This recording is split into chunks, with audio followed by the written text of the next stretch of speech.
do this. Okay, we should be live now. I keep trying to reach for my phone, but I'm using it at the moment as a camera. So could one of y'all jump on there and see if you hear us or see us? And if you guys are, if anybody's joining us on something right now, just say, hey, I see you, I hear you, so we know you're here. What, are you watching a show over there? A concert or something? I like it. We'll just give it a minute here, just till things kind of. You're showing. Yay! Yeah. Can you hear us? By chance? Let me see. I turned my volume off to be in here. Yes. Perfect. Okay, I don't want to hear it anymore. Yeah. Oh.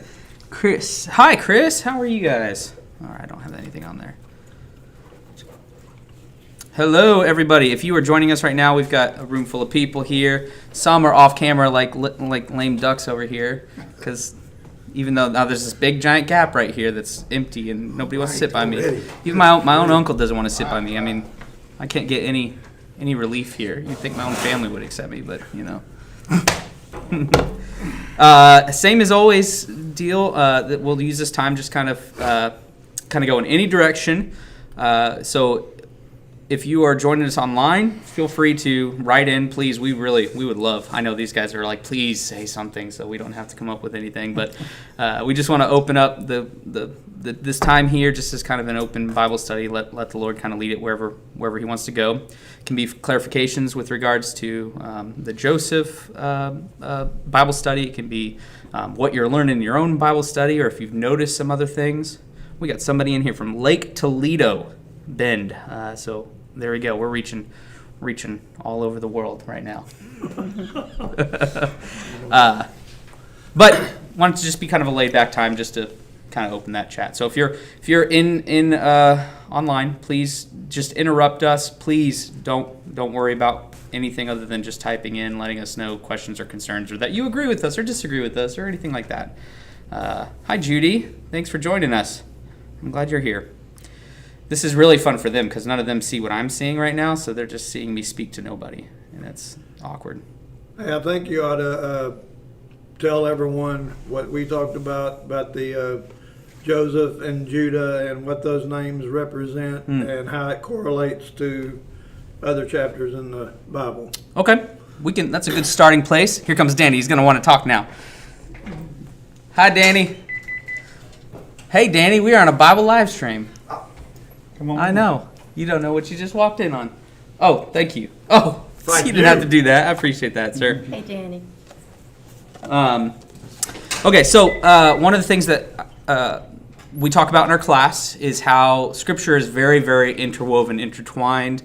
I know as Christians we have a tendency to deal with the New Testament a lot, and we're kind of, I don't know, maybe I'm alone on this, but for the longest time I kind of felt like I don't really know what to do with the Old Testament. I read these things and I'm kind of like, I feel like there should be something here, and I know that it's supposed to point to Jesus, but outside of like the overall prophetic type passages that are like, he's going to be bruised for our transgressions, and we're like, oh, there's Jesus kind of thing. I just never really understood what to do with a lot of these passages.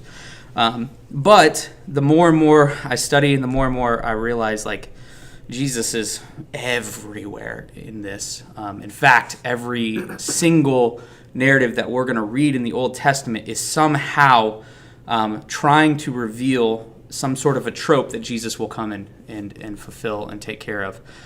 Sometimes it's way out in the open. You just don't even realize it. So in conversation with another individual this last week, we kind of started to piece together that there's some more connections in the Joseph story and the Joseph narrative with Jesus than we realized. For instance, Joseph's brother that we dealt with on Sunday night. Do you remember? Anybody remember his name? Judah. Yes. Judah in Greek is Judas. And when you realize that immediately, what does Judah suggest doing other than killing his brother in the last chapter? If anybody remembers. He wanted to sell his brother. Yes, for a certain amount of silver, right? And once you start to see those connections, then you'll start to see that Judah and Judas have a lot of similarities somehow. it goes a little farther. For fear of messing this up, because I stumbled upon this while speaking to somebody, and when retelling it to them originally, I messed it up. But Joseph's name, or Jesus' name in Hebrew, is actually Yeshua. It's actually Joshua. But Yeshua is the name Savior in Hebrew, Joshua. But Joseph is also the name of Jesus' father. And we meet another Joseph that takes place at the end of his life. So we meet a Joseph at the beginning of Jesus' life and a Joseph at the end of Jesus' life. And the thing that Joseph at the end of Jesus' life offers up, do you remember what he offers up, Joseph of Arimathea? Burial place. Yeah, a pit. He offers up a cave, a burial place. And so, like, whether or not this is something like earth-shattering, it just goes to show that there's certain elements about everything that we read in the Hebrew Scriptures that are also coming to play in the New Testament, sometimes really overtly. So we have Judas. He's the one who sells his brother into slavery, or decides to come up with that plan for a certain amount of silver. Then you're going to have Judas, who sells Jesus into the hands of the priests and all those for a certain amount of silver. And it just, when you start to put those two elements together, you go, okay, Judas is the one whose life, who basically ultimately ended Jesus' life, but yet Judah in the Old Testament is ultimately the one who, in supposedly ending Joseph's life, will eventually see new life brought to everyone, because Joseph in Egypt will lead to, salvation through a famine and stuff like that.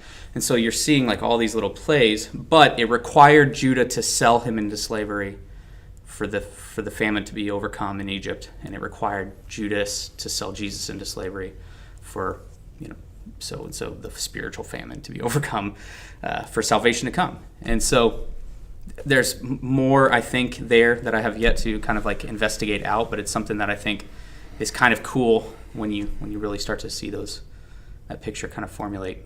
And yet the lineage of Christ comes through Judah. Oh, yes. Thank you for saying that.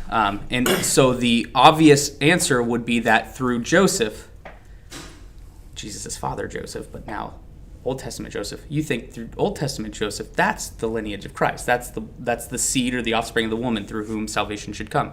But it doesn't. It comes through Judas in the Old Testament, Judah in the Old Testament.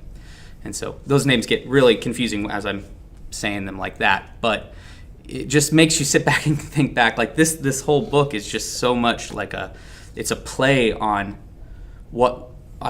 man's thoughts and opinions and choices and all this stuff, and it really just makes you go, wow, all these times man thinks he's in control, he's not. And every time God's always the one who's actually in control. He's actually the one who remains consistent through it all, and it's incredible.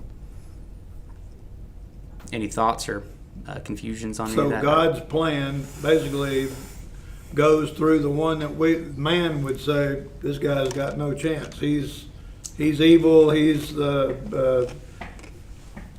basically like.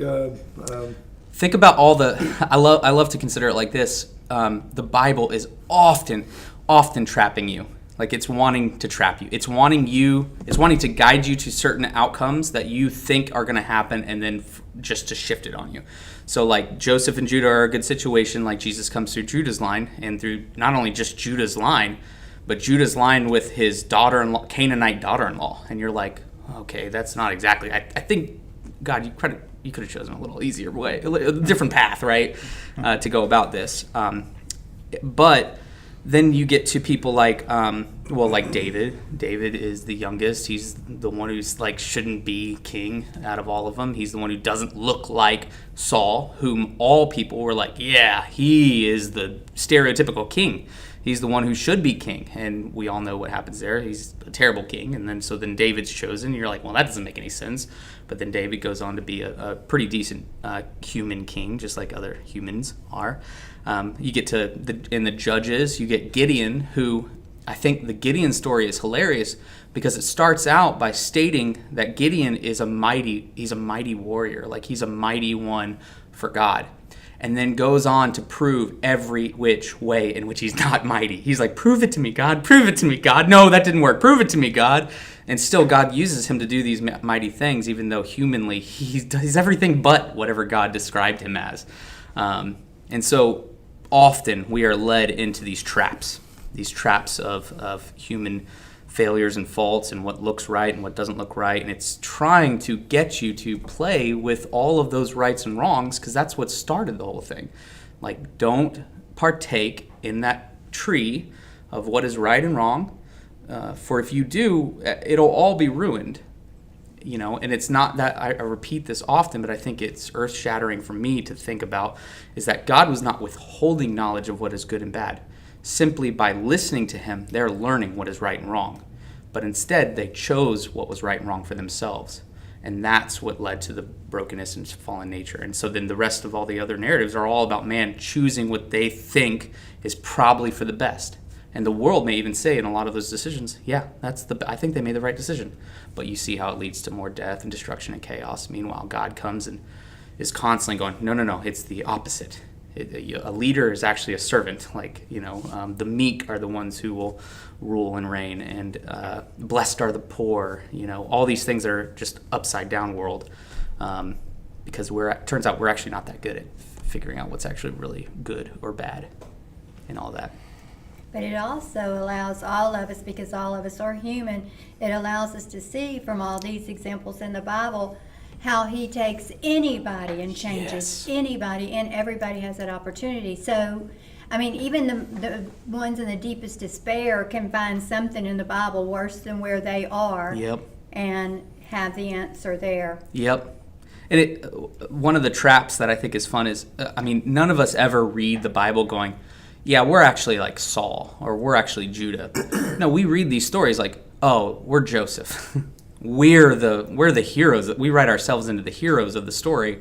Meanwhile, it's doing everything it possibly can to show that the heroes of the story are not really unlike any of the other people of the stories as well. They've got all of their same faults and failures as human nature causes. And so it really is just necessitating that there's not a right way humanly that can fix this problem. It had to be both human and divine, is the only way that could fix the fallen nature of. Yeah, the divine is for all. Yes. No matter who you are, yes. It's there. That is so well said. That's good. Another thing we talked about was the city name meant, I don't remember which city it was, but Enaim? Yeah, Enaim. It goes back to the word plays that are happening in this passage of Genesis chapter 38. And so you're going to get, you're going down this idea of the tale of two seeds. And so you're going to get, one seed that's going to be supposedly the seed of man, one seed that's supposedly the seed of the serpent. We got the seed of man, Joseph, in the last chapter. Now we're going to go down the line of the seed of the serpent in man's eyes, Judah. And everything you read in the Judah narrative is all about, is he going to choose what's right in what God says is what's right, or is he going to choose what's right in his own eyes? And so not only him, but the next generation of him are going to prove that now they're gonna fall and they're gonna fail. They're gonna be wicked, according to verse 6, wicked in the sight of the Lord, in the sight, word ayin, that you can see there. And so it's going to play with this word ayin by also saying here in a little bit, when Judah is going to not give Tamar over to his youngest son, Shelah, he's going to go up and he's going to have this task to sheep shear, go take his sheep shearing. And on his way, he's going to turn into this Enaim, which is, if you click on it, it says right up there in that blue corner there, it's the exact same word, I.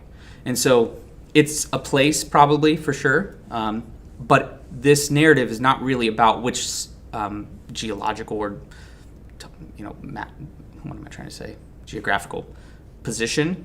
It's about, okay, he's now going to go and he's going to go to the place called sight, and he's going to see, now he's going to have this option to do what he sees as right by sleeping with somebody who's covered and veiled and deceitful, or if he's going to continue on and do what's right in the sight of God.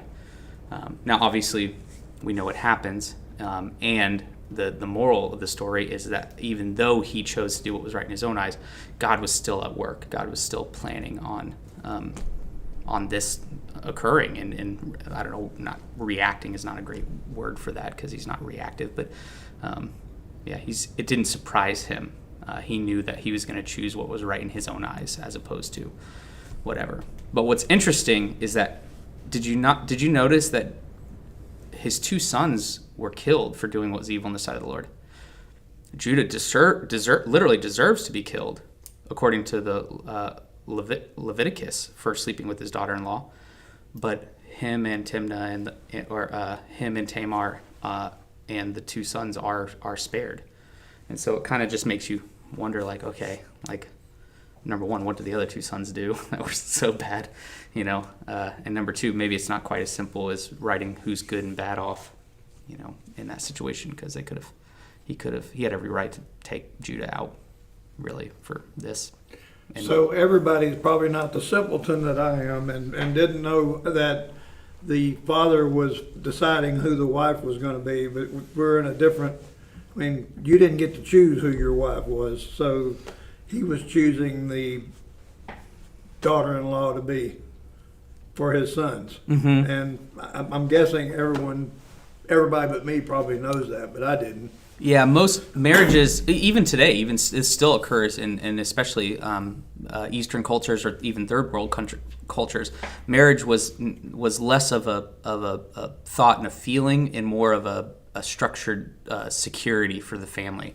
And so that's why you make deals with people in your community or across communities, and you'd pay prices like dowries and stuff like that to marry, and then they would build on to your own household, and you have kids to help strengthen your family units, to help strengthen your farming and your cattle raising and trade and stuff. And so it wasn't about love and feelings, it was about structure and security and families. And so that's why there's many stories about predetermining who your kids are going to marry and not marry, which also is that's a theme that you're going to see with God and through the bride of Christ, and He is predetermined, who is going to, become one with the Son, and so that it's another one of those like little themes that you're going to see all throughout. Did you say Leviticus was written after this? All this was done, or Sunday night? Did you mention that? I did not. I'm the type that's kind of careful about giving some chronology when it comes to who, when, and what has been written where. So Genesis, it was not written like similarly to what we see today, where an author will take a book and we'll sit down and write it, or with somebody else will write it, and then it'll be produced. Like these, the Torah, the Pentateuch, the first 5 books of Moses, I believe were written by Moses, but it wasn't probably done the way that we assume. It was done as far as, it's not like Moses sat down and wrote out a scroll and it was Genesis through Deuteronomy. It was probably more like he wrote down some stuff, others was passed down over sitting around a fire at night, for a long time until people knew how to write, and then they were like, those are good stories that Moses told, and so they'd write them down, and then it would be formulated over time. So inspiration in itself came over time. It's a process, not just like a moment. And so God inspired through that process the formation of those specifically first 5 books. So to say that Genesis was written first, and Exodus and Leviticus and Numbers and Deuteronomy were written in a certain chronological order is really, really difficult to prove. And I don't think that's what I think. What I heard you say was he didn't fall under the laws of Leviticus. If you're looking at this, well, what I'm saying is that if you look at the first 5 books as a whole and you hold the earlier people accountable, okay, let's go to the first instance that can kind of prove this. If you go back to Noah's story, Noah is told to bring not just specific animals, or any animal, but animals and clean animals. So the very first thing you see Noah do when he gets off the ark is he builds a temple on a mountain and he offers the clean animals as sacrifice. And it's a pleasing aroma to God. How does Noah know what to do here? This is the first we're hearing of an offering, of a structure built, of something being burnt, of what a clean animal is. This is the fifth story in the Bible, basically, fifth narrative in the Bible, basically. So how would Noah have any clue what that means? So there's a couple routes you can take this. This could be later on insertions after the priests are well established in like the tabernacle to help clarify why Noah would be making sacrifices or what he would be doing in worship of God. Or it could be that that God told him in other times, previous to this. It's not written down. All that to say is chronologically, this, then this, then this, then this gets mushy when you start to try to figure out whether Leviticus was written and whether Joseph and Judah are held to the Levitical laws or not, because technically Moses is not even born yet, but he's obviously writing this, he's obviously, or at least attributed to writing this narrative. And so it's just interesting to note that it specifically denies in Leviticus that you sleep with your daughter-in-law, otherwise you can be put to death, if you have a child with her and stuff. And so that could be a reaction to this statement. But on the other hand, it does bring to mind, like, why would he outlaw that if that's who Jesus is going to come through? How could you argue that was bad then? It kind of, it really makes things gray. Like, as far as, like, I don't know that, was this wrong? Was this right? Was it sinful? Yeah, I think it was sinful. But it's not so simple as to go, oh, he's a bad guy, or he is beyond grace and forgiveness and stuff. It's still that theme, though. God can take the evil, the Yes. bad, and make beautiful. Yes. That's the whole underlying theme of everything. Yep. And it's not only specific to just people that he chooses. It's offered for all and anyone. Janet Polk said, "Good afternoon. Waiting for the home nurse to come for my yearly appointment. Princess Diana and Charles was chosen to bear heirs. Tradition continues, instructed by God." Yep. It's so true, Janet. Y'all, if y'all are watching, make sure you write in and let us know. And if you have clarifications or something you want to ask, don't be shy. Did that answer that question, by the way, as far as the Well, I when just it was remembered written? you saying that about he didn't fall under the Levitical laws. I don't think we discussed whether when these were written or anything, but you did make that comment. It's more of not he didn't fall under the Levitical laws, but we have a tendency to only pay attention to those laws like that's what this Old Testament is all about. It's about the laws. It's about those laws. And those laws were given, but grace was given alongside those laws, and the laws were to help and not to just restrain. But obviously God still works through the people when they're, kind of like you were saying, when they aren't restraint to those laws. Yeah. In these stories, it mentioned several Benayim. Tim, is there? Does that matter? Or are they just trying to show you, oh yeah, he was in Israel, or why are they given these cities? A lot of times, like if it's not a specifically reoccurring name like Jerusalem and those kind of things, a lot of times these names will be given that have their own backstories. Like we read in the first chapter of the Joseph's narrative, we read about Shechem. Well, Shechem is a real place with real people and that kind of thing, but clearly a few chapters before that, there's history in Shechem. And Shechem started as an individual who did something bad. And oftentimes what will happen is they'll mention these places, and these places are associated with the micro story of their starts. You get like it's Ham's discretion or Ham's failure with Noah that will lead to his grandson's cursing and his grandson will be Canaan.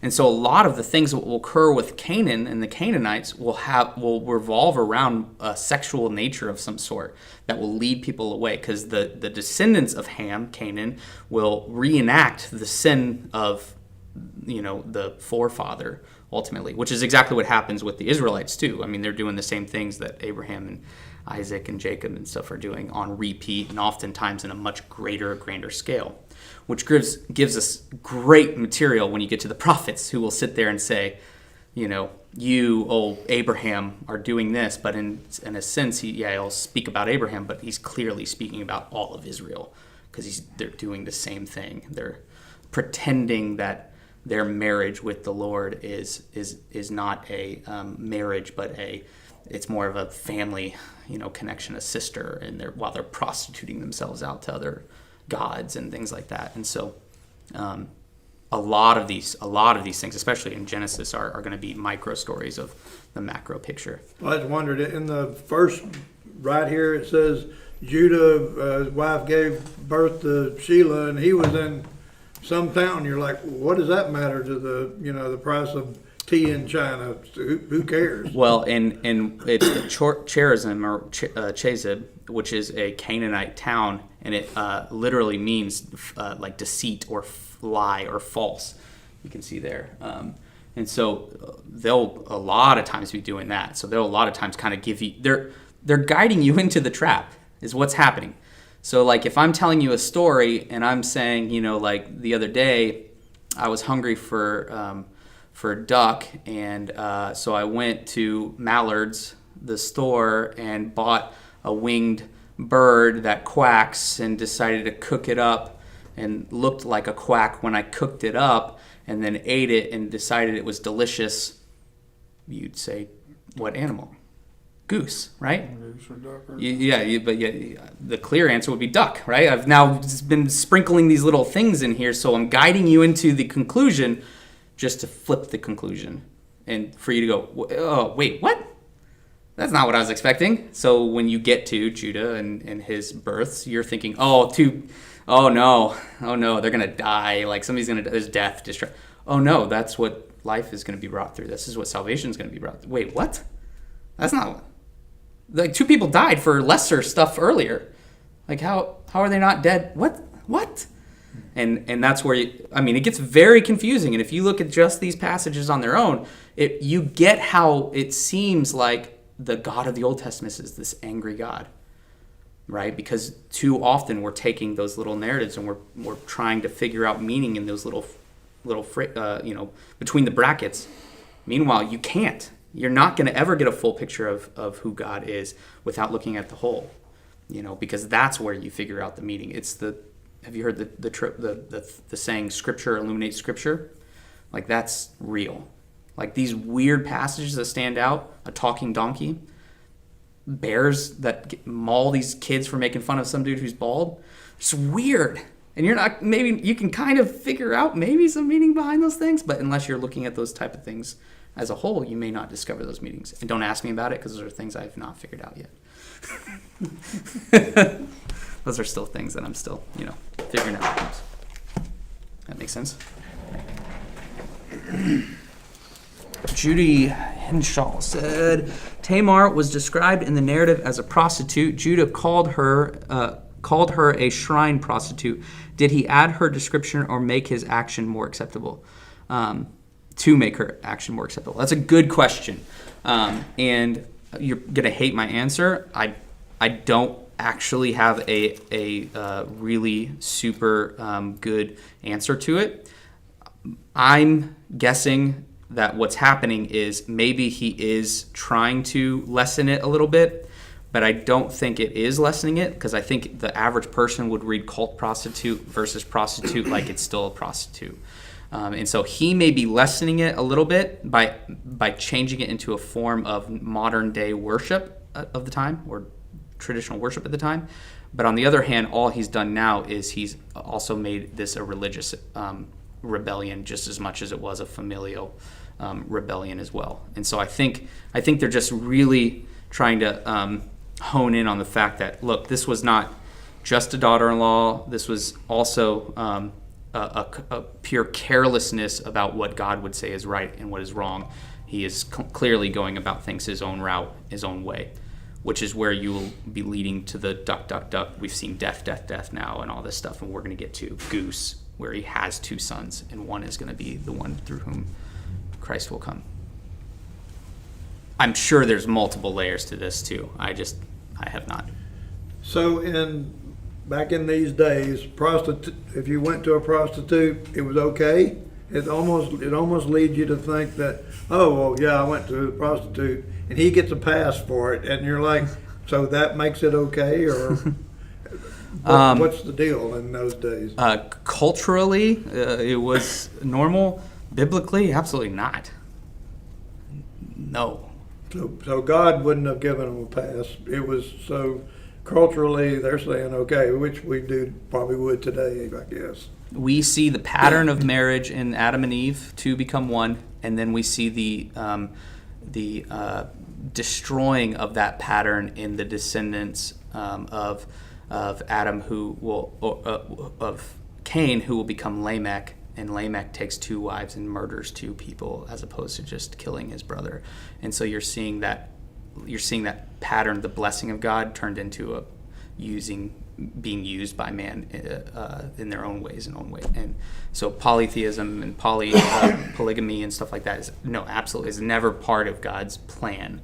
But he also works around our free will to choose the dumbest ways possible we could possibly go forward, unfortunately.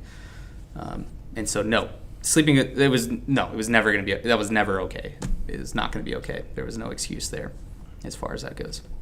It's same with like slavery. The Bible does not condone slavery, but the Bible does take the culturally appropriate slave and tell Christians how to stand out in that culture by treating slaves better than anybody else that anybody in that world would have. And so a lot of times it's God trying to shift things back more appropriately. But we obviously take those things and we're like, see, we could have slaves. And, that's just no different than Lamech going, see, I could have a wife or I could have two wives. And that was never okay. And you had Solomon who took it to Extreme. very extreme. Right. And why? What is Solomon known for? Wise. Yeah, he's the wisest guy ever to live, right? In the exact same narrative block describing his great and amazing wisdom, you watch Solomon go right down the line of things that will prove that an Israelite king cannot be. So Deuteronomy tells us a king cannot gather lots of gold, have many wives, and what's the third one? Something else. I can't remember what the third one is. There's three things that literally line up for Israelite king. And then you see he's the wisest of all kind. He got lots of gold from Tarshish and he married lots of women and he did this third thing and you're going, oh no. The wisest guy in the world literally broke the only laws given for an Israelite king. And you go, oh, you idiot. He's an idiot. Right? Which is a trap because obviously, it just shows that we are not, we're going to fall right into the same lines. If he's going to fail, then we are definitely going to fail. Possibly Er and Onan were not ever going to be redeemable and their deaths were timely, whereas Tamar and Judah were saved by God, but neither enjoyed marriage again. That's a really, really good potential. Especially if you're saying predestination. If you're predestined, he knows what's going to happen in your future, and he could read what's happening. I would never teach that because it's not expressly talked about. It's kind of like why it's the Cain and Abel. Why did God favor Abel's over Cain, or those type of situations where you're like, you're not actually given all the things here. Because if you were, then you could go, that's why, I think sometimes I don't think it's about necessarily the first two sons' deaths. I think it's more about the second two sons' births. And so, does that make sense? And who was that? That was Janet. That's good. It is fun to pay attention to names, though, because sometimes they will. I think we talked about Hagar a little bit, I think, on Sunday night, mentioned how Hagar, her name is going to, I think, did we do that? I couldn't remember. I don't remember it if you did. So if you if you pay attention to Hagar, there gives a clue. So who do you remember who Hagar is? Anybody? She's a prostitute at Jericho, wasn't it? No. That's later. That's later. Hagar is further back with Abram or Abraham, if you remember. Do you remember anything about Hagar at all? She is Sarah's concubine, and she's the one through which Abraham has Ishmael. Yeah, Sarah's handmaiden. Perfect. Hagar, her name literally is literally foreigner. You covered Yeah, that. yeah. Yeah. So Hagar's name is foreigner, and she's technically a slave of Abraham, living in Israel with them. She's an Egyptian foreigner or slave living as a foreigner in Israel. Can you think of another Israel slave living as a foreigner in Egypt? Yeah. Moses. So what's happening? And then the birth of Ishmael or the birth of Isaac will find Hagar, the Egyptian slave foreigner, cast out into the wilderness, whereas the death of the firstborns will find Moses and the Israelites cast out into the wilderness. And so just Hagar's name itself and that little narrative to follow is a little bit of a micro picture that's trying to get you to see, like, hey, this is going to come into play here later, and it's going to be inverted slightly to make you question a bunch of things in the Exodus narrative, which is fascinating. So, if that makes sense. How are we doing? Ishmael. So Ishmael was who was his father? Moses. Right? Abram. Abram. Mm-hmm. Abram. I mean, yeah. Mm-hmm. So I'm remembering that from The Chosen. That was a big scene in The Chosen. Was it? Yeah. Yeah.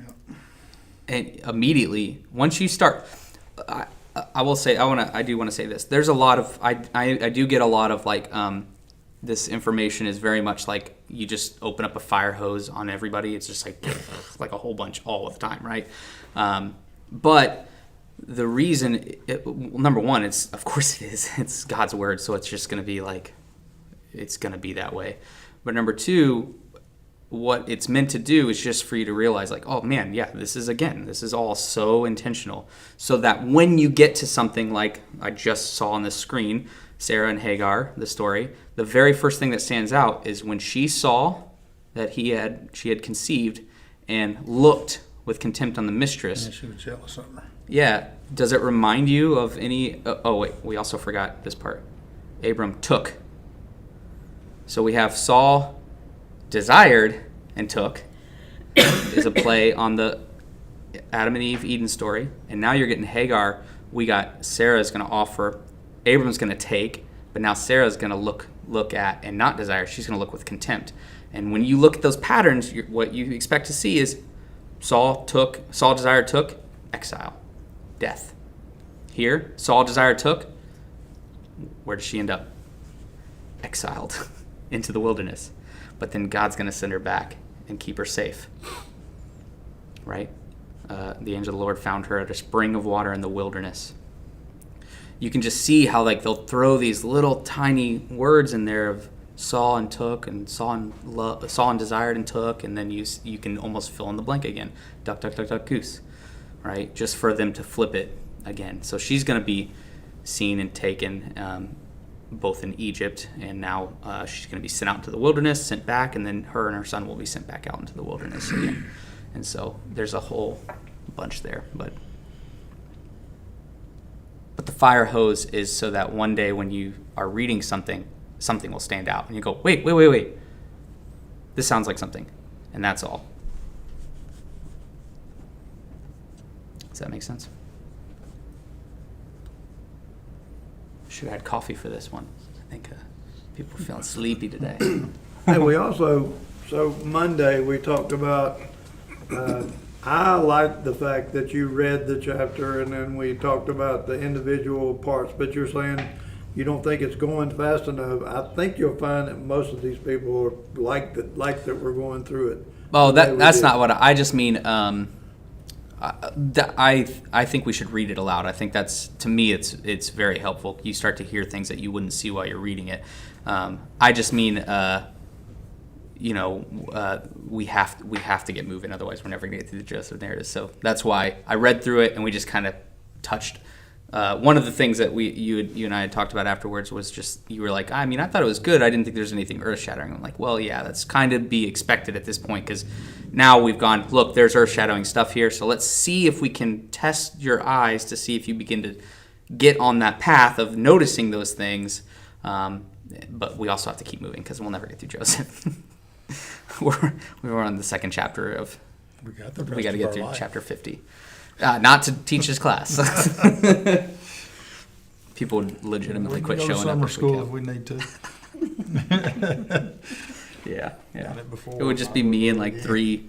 It'd be like a cult then, I think. Me and three weirdos who were like, eyes are bloodshot from reading a verse. Here's two of the weirdos. That's good. I guess we're included now. Yes. Yeah, you got to go through the ritual, the acceptance ritual. Did you not know that? We got 4 people watching us right now.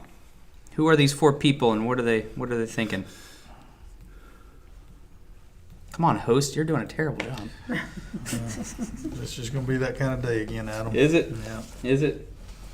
It is kind of gross outside. Okay, so the prostitute at Jericho, what's the name? It slipped my mind. It's not Hagar, I guess. No.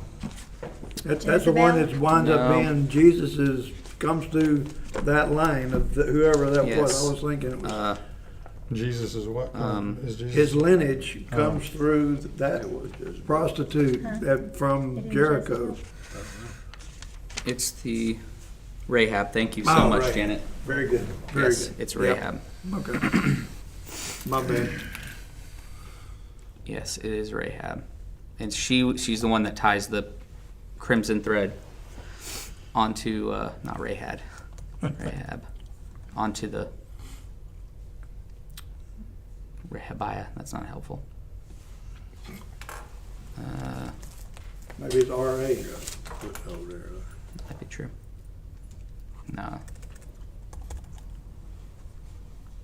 Why does this not show my search thing? Is there a reason the story was inserted in the middle of the Joseph story? Oh, yeah, that's it. Yeah, just tuned in, Rahab. Thank you, Miss Creech. And Judy, yes, there is. We are moving down the line of comparing the 2 seeds now. So we've gotten that idea of the 2 sons in a lot of different narratives beforehand, or at least the son and the nephew, and Abraham and Lot, or Cain and Abel, and Isaac and Ishmael. Now we've got 12 sons. Now we're going to zoom into just 2 of their stories. And so we're trying to see the idea of which seed is going to be the seed of the woman and the seed of the serpent. Is one of these going to destroy sin, or is one of them going to cause more death and destruction? And so we're going to see now the juxtaposition of Joseph versus Judah in the rest of this Joseph narrative. It's a good question. These are the most questions we've ever had on here, so that's great. Rahab. I don't know why it doesn't want to show me that, but there you go. Joshua 2. My goodness, that's small.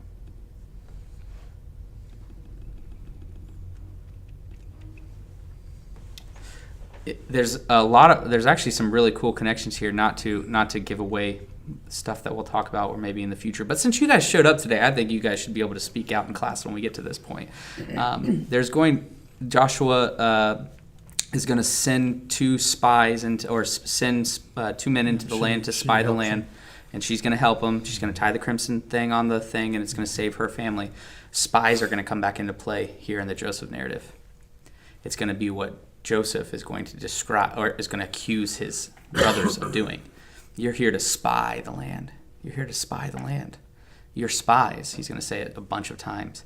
And it's interesting because if Joshua got put in command because he was sent, if you remember that narrative, as one of the 12 spies to spy out the promised land.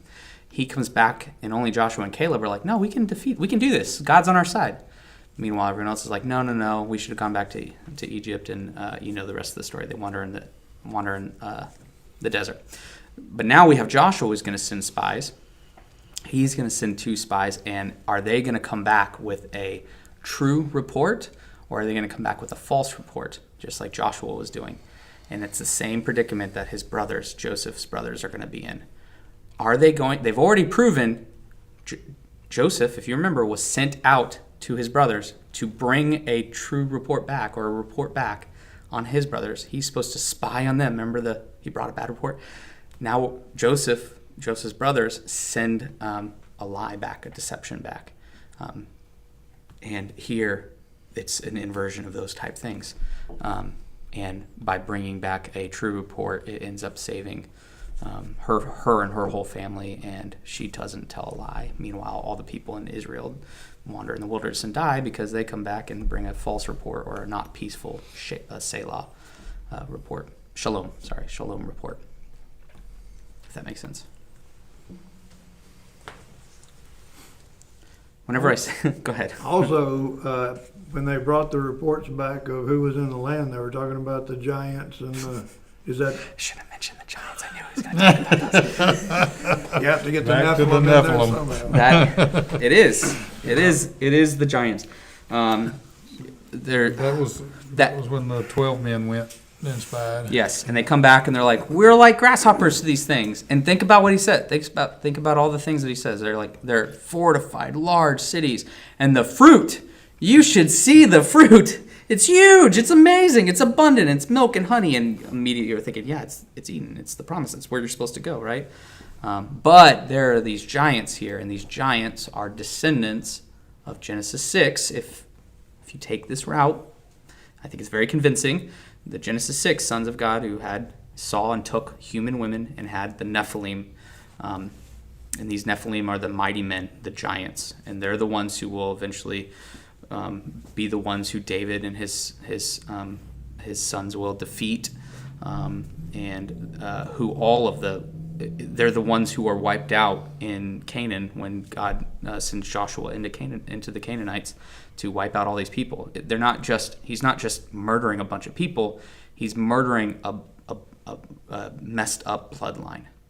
And if you look at it through the eyes of the 2 seeds, one will crush the serpent. Well, if you're the serpent, if you're the one who doesn't want to be crushed, the best thing you can do is just mess up the bloodline of humanity. Like, just mess with those, and then it can't come through a woman. It has to come through a half-divine whatever being. So it gets weird, and there's a lot to that. Just a weird thing to state in a 5-second online thing, and I hope I'm not taken out of context ever about that. But yeah, they're going to have that option to go and invert the Genesis 6 thing, and some won't, and some will. And we see God who will defeat those, and in that. Also, why he's like, don't sleep with the Canaanites. Don't sleep with the Canaanites. By the way, it's not going to be good. Don't do that. So everywhere where it's something Canaanite, Hittite, all of those are not good. They're always Not always. I don't want to brush a broad stroke over that, but like the Amalekites, the Canaanites, the what was it that the giant of I can't remember his name. I don't remember, but not all of them, but there are several of them. And they do a good job the Bible does a really good job of distinguishing which ones are which. so Like if they're basically saying that these are not Israeli, they're not Hebrew, they're not yeah, Jewish. they're of the line of like Ham, in the Noah situation, because Ham is going to birth a lot of these lines that will come down and make up a lot of issue with the Israelites later on. And so, what's it say? Canaan is going to have, they're going to be in the line of the Hittites, the Jebusites, the Amorites, the Girgashites, the whatever, all these other ones. The ites. Yeah. There's a lot of ites there. Yeah, that makes sense.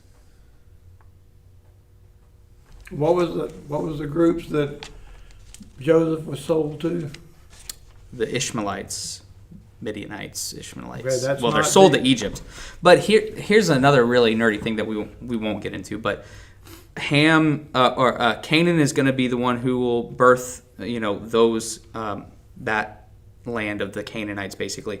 But his brothers are going to have like Egypt, and this is in the Table of Nations. You'll see like Ham has Cush, Egypt, Put, and Canaan, and so like you'll see Egypt and the Canaanites are going to become major players later on in the Israelite story, and they are descendants of this situation with Noah. In Revelation, But- isn't that the lands they said going to come in and attack Israel in the last days? All of the Cush and But Shem is also going to be the ones who will he will be in the line of Peleg, which was Peleg is the Hebrew who will become known as the Hebrews. And so what you'll see is you're going to still see the sibling rivalries between these things that started a long time beforehand with Ham and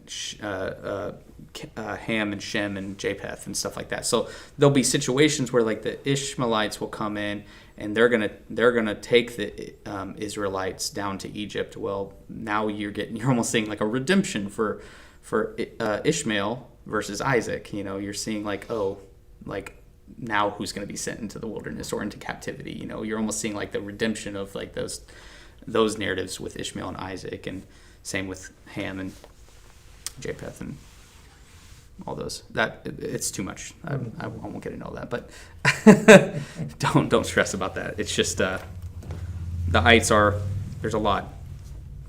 Oh, by the way, the Philistines come from Ham too as well, so I wonder if they come into play ever. And also the Babylonians come out of Ham, so I wonder if they come out of play ever. You can see like one generation can create waves well into the future of destruction and death. If that makes sense? Is that good? Did I go too far? My eyes start glazing over not after for a me, certain but point. maybe for some. Any other thoughts? So, again, I know you always say don't worry about the timeline. I gotta know when we think this happened, and how long after the flood, that kind of thing. That's kind of a generational thing. Yeah. We're like that. Yeah. You're young. No, yeah. That doesn't, yeah. But us, Yeah. we have to see our little timeline. Yeah. Yeah. And I think it can be helpful. I don't want to lessen the helpfulness of timeline and that kind of thing, but I don't want to box it into certain timelines because it's not needed necessarily. But what is your question with regards to the timeline as to what? I mean, what is how many happening? years after the flood is all of this going on? I have no idea. Yeah, I don't know. No clue. There's no. I have a really cool chart on this wall on a wall in seen here that. that you can look at. That's a good If guess. you can follow that, Yeah, because man, that's a good guess. so Noah's Ark in Kentucky, is where that's from that he's talking about, and oh my goodness, it has all the lineage starting from Adam and Eve, and then it blows up, and then at Noah it's like nothing, and then blows up The again. problem with that is a lot of like A lot of that's guessing. Well, yeah, they're going off of genealogy. They're going off of actual stuff. They're going off of genealogies, but genealogies are not always including everyone. So, like in the Matthew genealogy of Jesus, like for instance, this is fun. In Matthew's genealogy, you're going to get, I believe, if I remember correctly, it's like 3 sections of 14 names or something, which is a very, very Hebrew thing for people to do, like them to do. They would always like do them in certain amounts, right? Well, and they're going to give all of these names, and in the middle of it, they're going to throw in Josiah, verse 11. Josiah was the father of Jeconiah, right? And for most of us, by now, we've already glazed over like completely. We've heard name after name. Of course, we're going to catch those big ones, Rahab. We're going to catch, Perez, right, by Tamar. We're catching all those. The ones you've already heard about. Yeah, but then you're going to get to Jeconiah, verse 11. Who is Jeconiah? Anybody remember? Side note, I wouldn't expect you to.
Chronicles, and it's going to tell you a chronological type a historical outline.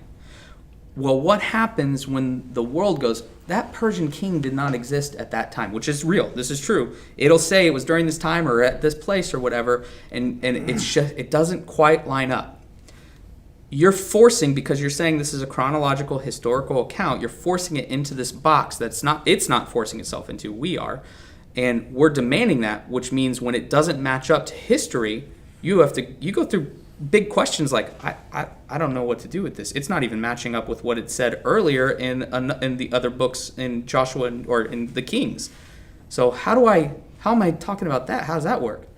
And it's because the Chronicles is not a historical account, it's a theological account. It's not historically trying to timeline what happens with Israel, it's theologically timelining what happens in the decline of Israel. And so it's going to say all these things, and you're watching the snowball effect of how they've just given themselves over, over completely to these other gods and these other beliefs. No sound, and it's now frozen, is what it says. Good. That's good. Oh, well, hopefully it comes back. I don't really know. Oh, it's probably because I went over to that and I didn't have any sound on it, so that's good. I bet you can hear us now, huh? Okay. Well, we're after one here.